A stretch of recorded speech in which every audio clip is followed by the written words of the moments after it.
Hello guys and welcome back to my channel. आज हम chapter 1 को माइक्रो इकोनॉमिक्स के कंटिन्यू करेंगे। तो उसमें सबसे मेन टॉपिक आता है और ये मोस्टली आस्क्ड क्वेश्चन है इस पर्टिकुलर चैप्टर से, that is what do you mean by PPC. PPC की फुल फॉर्म होती है प्रोडक्शन पॉसिबिलिटी कर्व।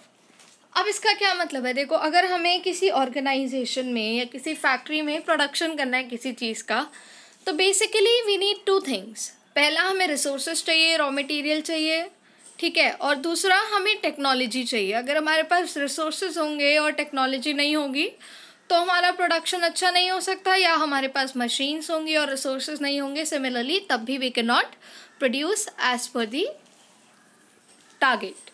तो फिर यहाँ प्रोडक्शन पॉसिबिलिटी कर्व को वो क्या कहते हैं, production possibility curve shows different combination of two goods that can be produced with the given resources and technology। यहाँ वो ये कह रहे हैं, यहाँ दो गुड्स की बात कर रहे हैं। पहली चीज़ वो बता रहे हैं कि दो रिसोर्सेज के किस किस कॉम्बिनेशन में और कितना हम प्रोडक्शन कर पा रहे हैं विद द गिवन रिसोर्सेज और टेक्नोलॉजी, यानी जितने रिसोर्सेज और टेक्नोलॉजी हैं टू गुड्स के लिए, that is how much we are producing. तो ये उन दोनों के डिफरेंट कॉम्बिनेशन ऑफ प्रोडक्शंस को यहाँ पर इस कर्व में दिखाते हैं। प्रोडक्शन पॉसिबिलिटी कर्व के दो नाम और होते हैं। यू कैन ईदर से production possibility frontier, transformation line या ट्रांसफॉर्मेशन कर्व। अब पीपीसी दिखता कैसा है, this is the example of PPC. अब यहाँ पर हम इसको एक स्केड्यूल से और डायग्राम के थ्रू समझेंगे। दैट इज, अगर हमने माना हम दो चीज़ों की प्रोडक्शन कर रहे हैं, one of them is wheat and the other one is cloth.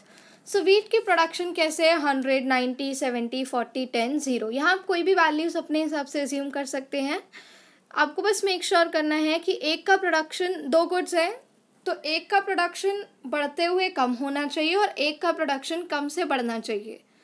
सो आप वाइस वर्सा भी कर सकते हैं, but you need to make sure एक का प्रोडक्शन ज़्यादा हो रहा है तो दूसरे का कम होना चाहिए, ठीक है। तो ऐसे ही क्लोथ का प्रोडक्शन, अगर हमने व्हीट का रिड्यूस किया है 100 से 0, तो हम क्लोथ का इंक्रीज़ करेंगे। सो हमने क्लॉथ का प्रोडक्शन इंक्रीज़ कर दिया 0, 25, 50, 75, 85, 87। अब देखो क्या होता है, ये किसके बेसिस पे बनता है हमारा PPC, that is opportunity cost या मार्जिनल रेट ऑफ ट्रांसफॉर्मेशन। और इसकी डिफाइन ये होती है कि वो बोलते हैं कोई भी चीज़ को गेन करने के लिए, in order to gain one thing we have to sacrifice the another। अब जैसे फॉर एग्जांपल आप जॉब भी करना चाहते हैं और आप रेगुलर पढ़ाई भी करना चाहते हैं, आपको हमेशा क्लासेस अटेंड करनी है, और आप रेगुलर जॉब भी करना चाहते हैं पूरी प्रॉपर जो शिफ्ट होती है, जैसे फॉर एग्जांपल 9 आवर्स की। तो आपको क्या लगता है, आप ये दोनों चीज़ें कर सकते हो? नहीं। अगर आपको पढ़ाई ज़्यादा करनी है तो आपको जॉब में कुछ आवर्स का सैक्रिफाइस देना होगा, और अगर आप जॉब ज़्यादा करना चाहते हैं तो आपको कुछ कॉलेज की क्लासेस में सैक्रिफाइस करना होगा। तो यही हमारी अपॉर्चुनिटी कॉस्ट होती है कि in order to gain something you have to sacrifice something, क्योंकि बिना कुछ खोए कुछ आप पा नहीं सकते, ठीक है। तो वो कहावत होती है ना, कुछ पाने के लिए कुछ खोना पड़ता है, तो वही यहाँ एप्लीकेबल हो रही है कि एक गुड का अगर आपको ज़्यादा प्रोडक्शन गेन करना है तो दूसरे का आपको थोड़ा कम करना पड़ेगा। तो वही चीज़ है। तो हम यहाँ अपॉर्चुनिटी कॉस्ट भी इन्हें कैलकुलेट करके दिखा देते हैं कि हमने व्हीट में गेन किया है और क्लॉथ में सैक्रिफाइस किया है, और अपॉर्चुनिटी कॉस्ट का फॉर्मूला होता है delta sacrifice upon delta gain.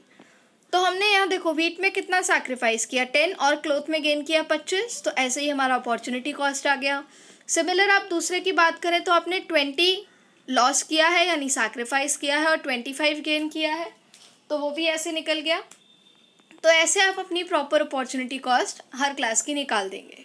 और ये हमारा पीपीसी का डायग्राम होता है, क्योंकि अगर आप यहाँ पे अंदर एरोस बना के देखेंगे तो आपको दिखेगा अगर एक कम हो रहा है तो दूसरा बढ़ रहा है, ठीक है। तो बस वही चीज़ में वो समझा रहे हैं। उसके बाद इसके अंदर हमारा एक टॉपिक आ रहा है जिसको कहते हैं अजम्पशंस ऑफ पीपीसी। देखो माइक्रो इकोनॉमिक्स में एक बात अपने माइंड में डाल लो कि अगर आप किसी भी चीज़ का लाइक फॉर एग्जांपल लॉ पढ़ रहे हैं या आप किसी भी चीज़ को डीप में पढ़ रहे हैं, तो हर चीज़ अजम्पशन के बेसिस पे चलती है, यानी हम आइडिया लगाते हैं और तुक्का लगाते हैं अगर हम कोई कॉन्सेप्ट यहाँ समझा रहे हैं तो। सो सिमिलरली हमें पता है पीपीसी में रिसोर्सेज और टेक्नोलॉजी की नीड होती है, तो यहाँ हम अजम्पशन लगाकर उसको डिफाइन कर रहे हैं दैट जो भी हमारे गिवन रिसोर्सेज हैं वो हमने पूरे और अच्छे से यूज़ करे हैं, कोई रिसोर्स का वेस्ट नहीं हुआ है और टेक्नोलॉजी में कोई चेंज नहीं है, ना अपग्रेड हुई है ना डिग्रेड हुई है। जो टेक्नोलॉजी थी उसी टेक्नोलॉजी के थ्रू हम इस कॉन्सेप्ट को पढ़ रहे हैं। उसके बाद इसके अंदर जो हमारा नेक्स्ट टॉपिक आता है वो है रोटेशन इन पीपीसी। रोटेशन इन पीपीसी का मतलब है कि जो भी हमारा हमने कांस्टेंट पीपीसी का जो डायग्राम देखा, अगर उसमें कोई चेंजेस आ रहे हैं, but the main thing is rotation हमेशा एक गुड का होता है, क्योंकि अगर दोनों गुड का होगा तो पूरा पीपीसी हमारा आगे या पीछे शिफ्ट हो जाएगा। तो rotation is only for one good and shift is for two goods. तो यहाँ अगर हम गुड एक्स की स्पेसिफिकली बात करें, तो अगर हमारे resources for good x increase हो जाते हैं और हमारी technology for good x upgrade हो जाती है, तो हमारा पीपीसी पी से P1 पर शिफ्ट हो जाएगा। और यही अगर हमारे रिसोर्सेज कम हो जाते हैं या रिप्लेनिश हो जाते हैं, ख़त्म हो जाते हैं, या हमारी टेक्नोलॉजी डिग्रेड हो जाती है, तो जो हमारा पीपीसी है वो पॉइंट P से P0 पे जाएगा। यानी इंक्रीज़ होगी तो आगे हो जाएगा और डिक्रीज़ होगी चीज़ें तो पीछे हो जाएगा। बट यहाँ पर मेन चीज़ है, आपको गुड एक्स की बात कर रहे हो तो वहाँ गुड एक्स स्पेसिफिकली मेंशन करना बहुत ज़रूरी है, वरना वो गलत माना जाएगा। Now if you talk about good Y, तो गुड वाई में भी वही चीज़ है, बट इट्स जस्ट दैट अब वहाँ गुड एक्स की जगह आपको गुड वाई लिखना है। तो अगर गुड वाई के रिसोर्सेज इंक्रीज़ होते हैं या ग्रोथ ऑफ रिसोर्सेज होता है गुड वाई के लिए, और उनकी टेक्नोलॉजी अपग्रेड होती है किस चीज़ के लिए, फॉर गुड वाई, तो जो आपका y वाला पॉइंट है वो P से P1 पर शिफ्ट हो जाएगा। और यही अगर आपके रिसोर्सेज डिक्लाइन होते हैं, ख़त्म हो जाते हैं या रिड्यूस हो जाते हैं और आपकी टेक्नोलॉजी डिग्रेड हो जाती है, तो आपका वो पॉइंट P से P0 पे चला जाएगा फॉर गुड y। तो this was the rotation for PPC। Now अगर हम बात करें शिफ्ट इन पीपीसी की, तो मैंने क्या बोला था कि shift is for two goods, यानी पूरा पीपीसी एक पॉइंट से दूसरे पॉइंट पर कंप्लीटली शिफ्ट हो रहा है। सो यहाँ पर हमें गुड एक्स और गुड वाई स्पेसिफिकली मेंशन करने की ज़रूरत नहीं है। इट्स जस्ट दैट शिफ्ट में दो चीज़ें आती हैं, राइट वर्ड शिफ्ट और लेफ्ट वर्ड शिफ्ट। तो राइट वर्ड शिफ्ट क्या होगा, अगर ग्रोथ ऑफ रिसोर्सेज हो रहा है और टेक्नोलॉजी अपग्रेड हो रही है for both the goods, not only for one good, good x या गुड वाई, हम यहाँ लिखेंगे फॉर बोथ द गुड्स। तो जो हमारा पीपीसी है वो पी से पूरा ही PP1 पे शिफ्ट हो जाएगा, एक्स गुड के लिए भी और वाई गुड के लिए भी, क्योंकि दोनों के रिसोर्सेज में ग्रोथ और टेक्नोलॉजी में इम्प्रूवमेंट हो रहा है। So this is the rightward shift. Now if we talk about the leftward shift in PPC, तो क्या होगा, अगर हमारे रिसोर्सेज ख़त्म हो गए हैं, रिप्लेनिश हो गए हैं और there is unavailability of resources and degradation या deterioration of technology of both the goods, यानी चीज़ें रिड्यूस हो गई यहाँ पर, तो पूरा पीपीसी ही गुड एक्स के लिए भी एंड गुड वाई के लिए भी पॉइंट P से पॉइंट P0 पर ही पूरा लेफ्ट में शिफ्ट हो जाएगा। So it is not specific to one good, it is for both the goods, so that it makes the PPC shift completely, and when it comes to one good then there is rotation in PPC। अब हमारा एक topic आता है कि PPC की properties क्या होती हैं। तो जो हमारी पीपीटी की प्रॉपर्टीज़ होती हैं, एक होती है कि production possibility curve slopes downwards, जो है ऊपर से नीचे जाएगा। क्यों? क्योंकि we are sacrificing one good in order to gain another good. वो अपवर्ड्स तभी जाएगा जब हमारे दोनों गुड्स में इम्प्रूवमेंट हो रहे होंगे, बट अगर हम यहाँ एक चीज़ सैक्रिफाइस कर रहे हैं दूसरी को गेन करने के लिए, सो इट स्लोप डाउनवर्ड्स। उसके बाद production possibility curve is concave to the point of origin. ये हम मान के चलते हैं पीपीसी की एक बेसिक प्रॉपर्टी होती है, बट पीपीसी अलग अलग शेप्स में भी हो सकता है, जैसे PPC can be convex, PPC can be concave and PPC can be remain constant like a straight line. तो अब ऐसा क्यों है? सो बेसिकली अगर क्वेश्चन आता है तो आपने यही लिखना है कि it is concave to the point of origin, because यही कॉन्सेप्ट लेके हम चल रहे हैं।